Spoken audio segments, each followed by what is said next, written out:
Thank you, Lord. Come in, Mother Mashi.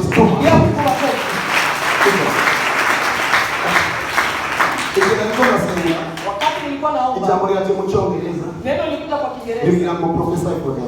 Akasema watabirie. What can I prophesy for them now? Niseme nini kwa ajili yenu? Waambie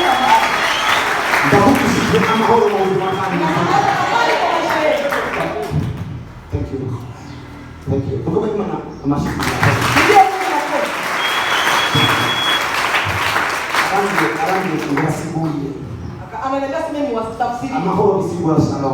amani maana yake shalom. Shalom. Yambe.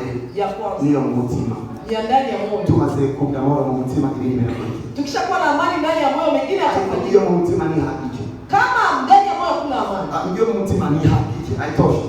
Kama ya moyo haitoshi. Iyo mu mutima ni hakiki. Ya moyo haitoshi. Tunakile shalom yo mu mubiri. Tunataka shalom ya mwili. Shalom yo mu mubiri na magara meza. Shalom ya mwili ni afya njema. Biragoye kugira umuntu amahoro kandi ariko akorora mu bitaro.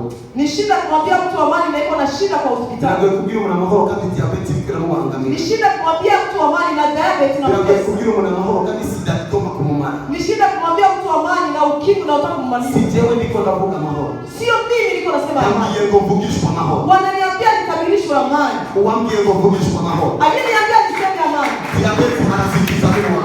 Diabetes chini. Sida anasikiza. Sida anaponya. Kala masaba.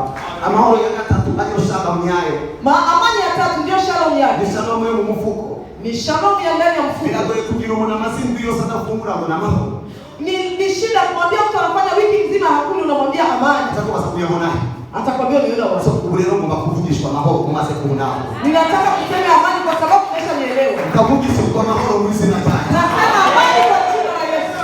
Ndavugishwa amahoro mu izina rya Yesu.